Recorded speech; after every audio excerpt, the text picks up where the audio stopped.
안녕하세요, 대태입니다. 오늘은 컴퓨터 조립을 하면서 새로운 소식을 하나 들고 왔는데요. 그게 뭐냐면 제가 이제 얼마 후에 결혼을 합니다. 그래서 현재 결혼 준비를 계속 하고 있고요. 이제 막바지에 다다르긴 했지만 그래도 신경 쓸 게 아직도 꽤 있더라고요. 그래서 이게 뭐라고 말해야 되지?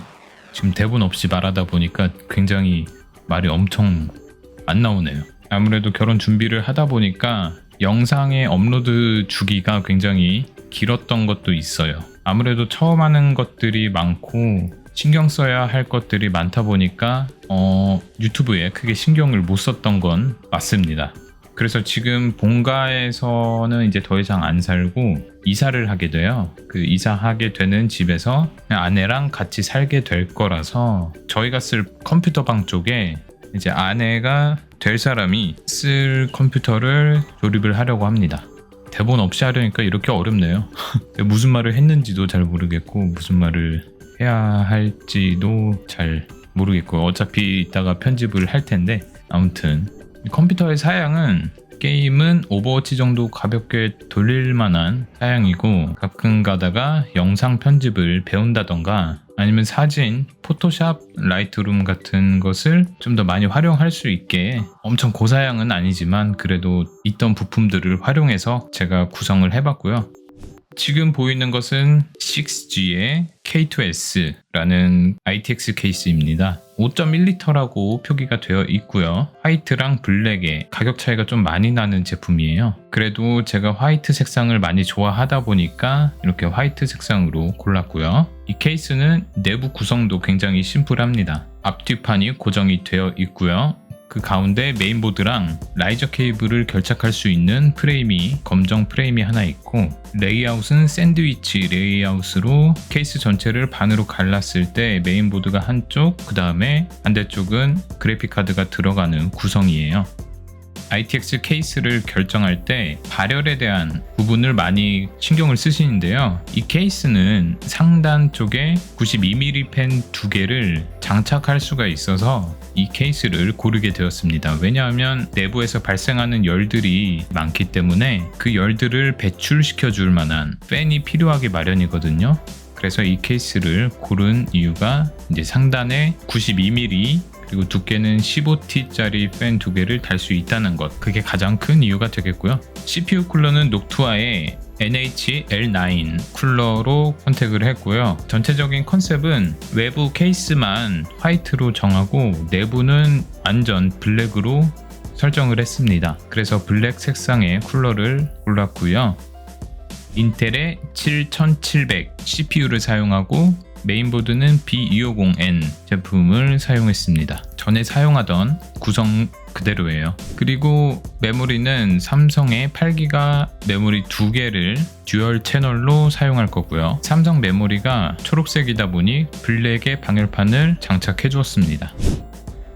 그리고 그래픽카드는 1660 슈퍼인데요. 사실 오버워치 같은 간단한 게임을 하기에는 전혀 무리가 없는 그래픽카드예요. 그러면서 이 케이스 안에 들어가려면 그래픽카드의 길이가 185mm 이하여야 되거든요. 그렇기 때문에 그 길이 안에서의 제품 선택 폭이 굉장히 적었습니다. 여기서 아쉬운 점은 백플레이트가 있었으면 좀 더 좋지 않았을까 생각을 해보긴 합니다.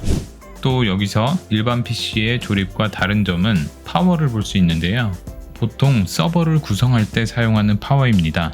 ATX보다 작은 SFX 파워, 그 파워보다 훨씬 작은 폼팩터를 갖고 있는 파워예요. 600W로 선택을 했고요. 그리고 원래 달려있던 팬은 굉장히 소음이 심해서 이것 또한 녹투아 쿨러로 바꿔주었습니다. 쿨러가 블랙이 있었다면 좋았을 텐데 상당히 아쉬워요. 네, 이 정도면은 제품 구성 소개는 모두 끝난 것 같고요. 자, 그럼 조립 과정을 한번 보러 가보시죠.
오늘의 조립은 모두 끝이 났고요. 이 컴퓨터를 이제 새로운 집으로 가져가서 제 데스크 셋업과 함께 안의 셋업까지 구성을 한 모습으로 돌아오겠습니다. 앞으로도 별탈 없이 순탄하게 잘 살아보겠습니다. 최근에 제보해주신 분들은 업로드가 조금 늦어질 수도 있습니다. 이 점 조금 양해 부탁드리고 이상 대태였고요. 그럼 안녕.